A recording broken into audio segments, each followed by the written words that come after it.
Hello dear friends, നമ്മൾക്കിന്ന് Indian ഭരണഘടനയുടെ കുറച്ച് questions നോക്കാം. PSCയുടെ LDC 10th level exams, secretariat assistant, LGS, OA പരീക്ഷകൾക്കെല്ലാം, SI പരീക്ഷ മുതലായ എല്ലാ പരീക്ഷകൾക്കും പൊതുവായി ചോദിക്കുന്ന കുറച്ച് ക്വസ്റ്റ്യൻസാണ് ഞാനിന്നിവിടെ ചെയ്യുന്നത്. ഇന്ത്യൻ ഭരണഘടനയെക്കുറിച്ചാണ്. എല്ലാവരും ശ്രദ്ധയോടെ കേട്ടിരിക്കുക.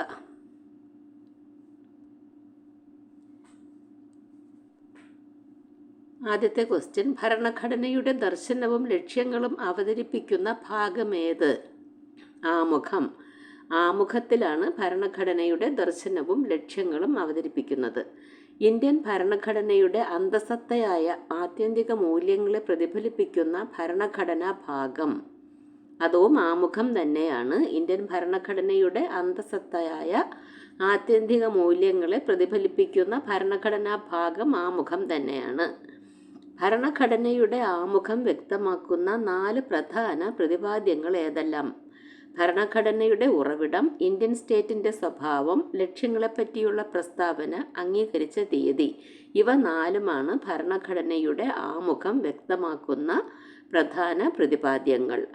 ഭരണഘടനയുടെ ആമുഖത്തിൻ്റെ ശില്പി എന്നറിയപ്പെടുന്നത് ആര്? ഭരണഘടനയുടെ ആമുഖത്തിൻ്റെ ശില്പി എന്നറിയപ്പെടുന്നത് ജവഹർലാൽ നെഹ്റുവാണ്. ഗാന്ധിജി ഇന്ത്യയിൽ നടത്തിയ ആദ്യ സമരമേത്? ചമ്പാരൻ സമരമാണ് ഗാന്ധിജി ഇന്ത്യയിൽ നടത്തിയ ആദ്യ സമരം.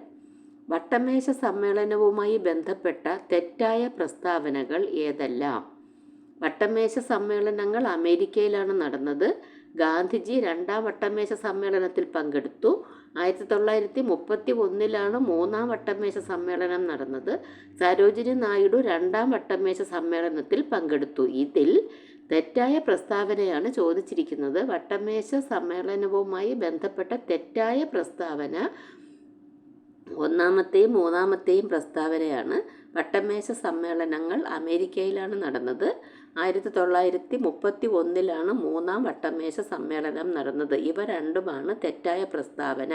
അപ്പോൾ നമ്മൾക്ക് ഈ തെറ്റായ പ്രസ്താവന അല്ലാത്ത 2 പ്രസ്താവനയും വട്ടമേശ സമ്മേളനവുമായി ബന്ധപ്പെട്ട ശരിയായ പ്രസ്താവനകളാണ്.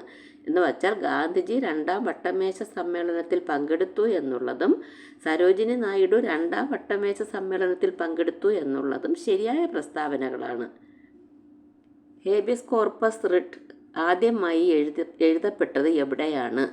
Magna Carta. മാഗ്ന കാർട്ടയിലാണ് ഹേബിയസ് കോർപ്പസ് റിട്ട് ആദ്യമായി എഴുതപ്പെട്ടത്. ഇന്ത്യയിലെ ആദ്യ മുഖ്യ തിരഞ്ഞെടുപ്പ് കമ്മീഷണർ സുകുമാർ സെൻ.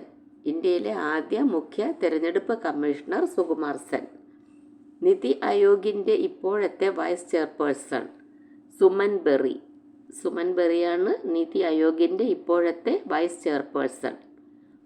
പഴശ്ശിരാജാവിൻ്റെ ജീവിതത്തെ ഇതിവൃത്തമാക്കി കേരള സിംഹം എന്ന ചരിത്ര നോവൽ രചിച്ചതാര്? സർദാർ KM പണിക്കർ. സർദാർ KM പണിക്കറാണ് കേരള സിംഹം എന്ന ചരിത്ര നോവൽ പഴശ്ശിരാജാവിൻ്റെ ജീവിതത്തെ ഇതിവൃത്തമാക്കി രചിച്ചത്. സ്വാതന്ത്ര്യം, സാഹോദര്യം, സമത്വം എന്നിവ ഏത് വിപ്ലവവുമായി ബന്ധപ്പെട്ടിരിക്കുന്നു? ഫ്രഞ്ച് വിപ്ലവം. സ്വാതന്ത്ര്യം, സാഹോദര്യം, സമത്വം എന്നിവ ഫ്രഞ്ച് വിപ്ലവവുമായി ബന്ധപ്പെട്ടിരിക്കുന്നു. ലോകത്തിലെ ആദ്യത്തെ താളിയോല മ്യൂസിയം ഇന്ത്യയിൽ ഏത് സംസ്ഥാനത്താണ് സ്ഥിതി ചെയ്യുന്നത്? ലോകത്തിലെ ആദ്യത്തെ താളിയോല മ്യൂസിയം ഇന്ത്യയിൽ കേരളത്തിലാണ് സ്ഥിതി ചെയ്യുന്നത്. ഇന്ത്യൻ പ്ലാനിങ്ങിൻ്റെ ശില്പി പ്രശാന്ത് ചന്ദ്ര മഹാലനോബിസാണ്. ഇന്ത്യൻ പ്ലാനിങ്ങിൻ്റെ ശില്പി പ്രശാന്ത് ചന്ദ്ര മഹാലനോബിസ്. ചെറു ഭരണഘടന എന്നറിയപ്പെടുന്ന ഭേദഗതി 42. ഭേദഗതി 42 ചെറു ഭരണഘടന എന്നറിയപ്പെടുന്ന ഭേദഗതി. പഞ്ചായത്ത് രാജിന് ഭരണഘടന അംഗീകാരം നൽകാൻ ശുപാർശ ചെയ്ത കമ്മിറ്റി. പഞ്ചായത്ത് രാജിന് ഭരണഘടന അംഗീകാരം നൽകാൻ ശുപാർശ ചെയ്ത കമ്മിറ്റി PK തുംഗൻ കമ്മിറ്റി. PK തുംഗൻ കമ്മിറ്റിയാണ് പഞ്ചായത്ത് രാജിന് ഭരണഘടന അംഗീകാരം നൽകാൻ ശുപാർശ ചെയ്തത്.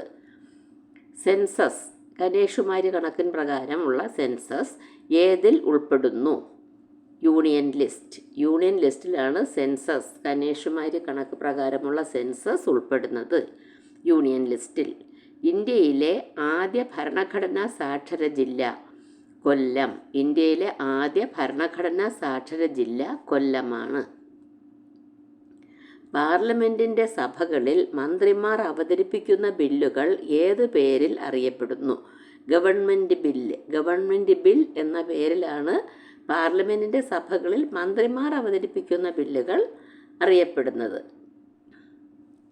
നിലവിലെ പരോക്ഷ നികുതി സമ്പ്രദായം ലളിതമാക്കാനും ഒരു രാജ്യത്ത് ഒറ്റ നികുതി എന്ന തത്വം നടപ്പാക്കാനുമായി ഇന്ത്യയിൽ നിലവിലുണ്ടായിരുന്ന പരോക്ഷ നികുതികളുടെ നല്ലൊരു വിഭാഗത്തെ ഉൾപ്പെടുത്തി നടപ്പാക്കിയ നികുതി ഏത്? ക്വസ്റ്റ്യൻ മനസ്സിലായല്ലോ. നിലവിലെ പരോക്ഷ നികുതി സമ്പ്രദായം ലളിതമാക്കാനും ഒരു രാജ്യത്ത് ഒറ്റ നികുതി എന്ന തത്വം നടപ്പാക്കാനുമായി ഇന്ത്യയിൽ നിലവിലുണ്ടായിരുന്ന പരോക്ഷ നികുതികളുടെ നല്ലൊരു വിഭാഗത്തെ ഉൾപ്പെടുത്തി നടപ്പാക്കിയ നികുതി ഏത്? ചരക്ക് സേവന നികുതി. ചരക്ക് സേവന നികുതി അതാണ് പരോക്ഷ നികുതികളെല്ലാം ഉൾപ്പെടുത്തി നടപ്പിലാക്കിയ പുതിയ ഒരു നികുതി.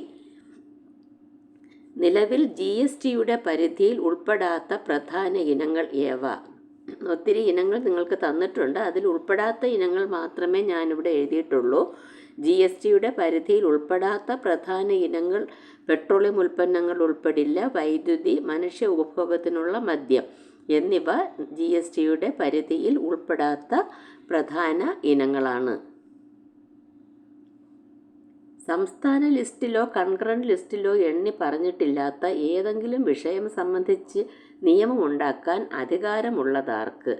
സംസ്ഥാന ലിസ്റ്റിലോ കൺകറന്റ് ലിസ്റ്റിലോ എണ്ണി പറഞ്ഞിട്ടില്ലാത്ത ഏതെങ്കിലും വിഷയം സംബന്ധിച്ച് നിയമമുണ്ടാക്കാൻ അധികാരമുള്ളത് പാർലമെൻറ്റിന് മാത്രമാണ്. ഈ ലിസ്റ്റിൽ ഇല്ലാത്തതിന് നിയമമുണ്ടാക്കാൻ പാർലമെൻറ്റിന് മാത്രമേ അധികാരമുള്ളൂ.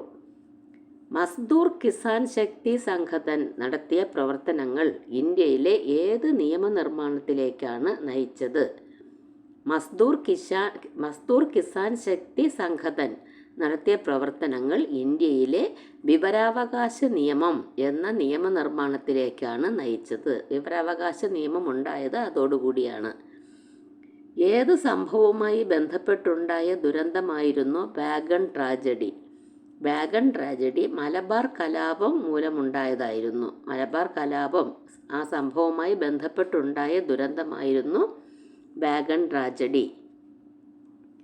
വാഗൺ ട്രാജഡി നടന്ന വർഷം ഏത്? വാഗൺ ട്രാജഡി നടന്ന വർഷം 1921. 1921 വാഗൺ ട്രാജഡി നടന്നത്. മലബാർ, തിരുവിതാംകൂർ, കൊച്ചി എന്നിവിടങ്ങളിലെ പ്രതിനിധികൾ പങ്കെടുത്ത ഒന്നാമത്തെ അഖില കേരള രാഷ്ട്രീയ സമ്മേളനം 1921 ഏപ്രിലിൽ നടന്നതെവിടെ?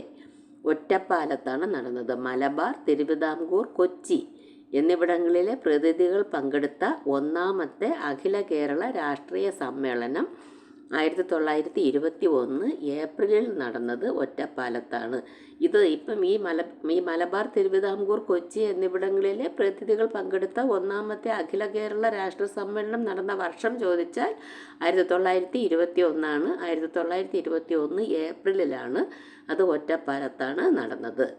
ഞാൻ ഇന്ന് ഈ വീഡിയോയിൽ 25 ക്വസ്റ്റ്യനാണ് ആൻസർ ചെയ്തിരിക്കുന്നത്. ഇത് അടുത്ത സീരീസിൽ ഇതിൻ്റെ കണ്ടിന്യൂഷനായിട്ട് ബാക്കി ഉണ്ടാകുന്നതായിരിക്കും.